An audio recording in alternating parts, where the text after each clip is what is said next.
Yep. Jack, we're filming. My speech, we're wasting time.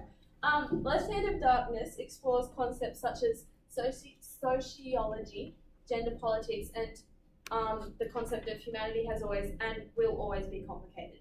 This is seen as it was written in 1969, yet so they were like, Le Guin was obviously saying in 1969, oh, you know, humans are pretty complex, we don't really make much sense, you know, we're flawed, we're human, we're complicated. It's still relevant today, even if more so relevant today, as we saw before. So this is a gay protest for marriage equality, I think, or something similar.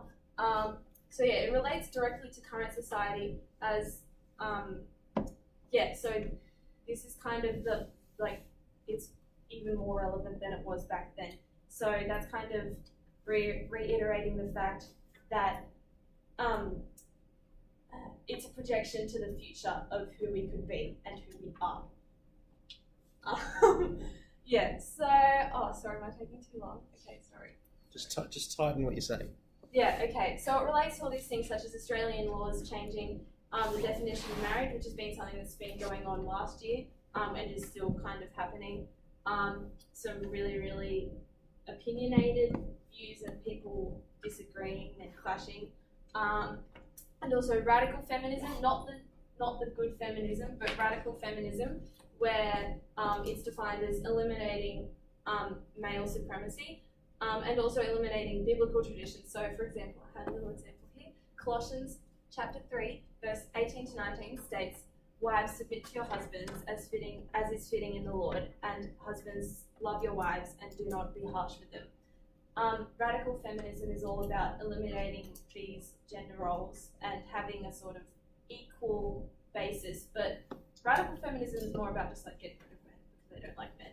Whereas equal feminism, the older feminism, which is the better feminism, Georgia, is the one that's more about actually having equality and equal pay and stuff, whereas radical feminism is the one where it's getting rid of gender roles. This is really, really prevalent in Left Hand of Darkness, as it's all about getting rid of gender roles and gender fluidity and concerning masculinity versus femininity and how they mold and not there at all sometimes.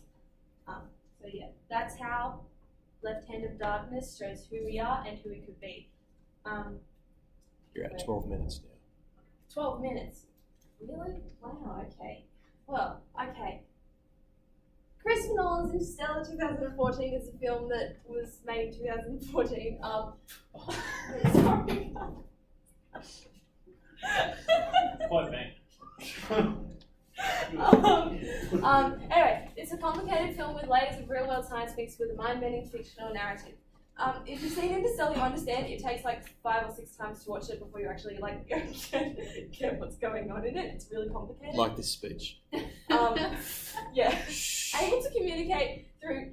It shows that we're able to communicate through time with the use of gravity. That's what it's all about. Kind of at the end, it's like, oh, what's happening? Oh my gosh. Anyway, the sci-fi lens that it looks through towards who we are and who we could be is the possibilities for the future, positive possibilities for the future. So not limitations.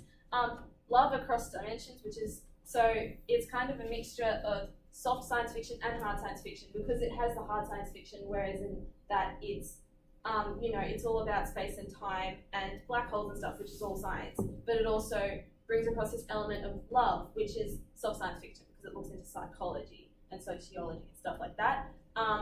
As the protagonist, Cooper, communicates with his daughter, Murph, across time, but with his love, that's how that's brought across. So that's a mixture of hard science fiction and soft science fiction. So I had a video, but I'm not going to watch it. Anyway, so this is a scene in the movie where Cooper, the protagonist, communicates with his daughter Murph across time.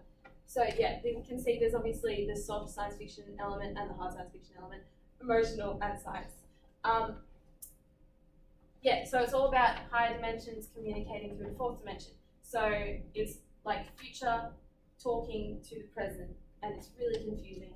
But anyway, this is a representation of who we are and who we could be, as it shows that we can, we've got lots of possibilities and we've got of us, but we have to really look after our Earth because the whole reason that they're in space is because they're trying to save humanity. So we really have to look after our Earth, but we also have to really have acknowledgement of science and emotional connections like love and how they intertwine, and it's not just science fiction and love put together, like not separate. There we go.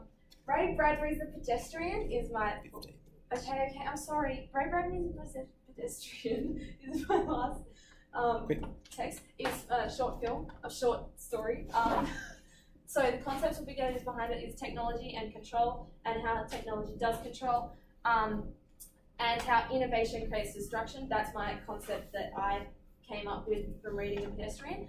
You guys have all read The Pedestrian, in tough manner. Anyway, sorry, okay.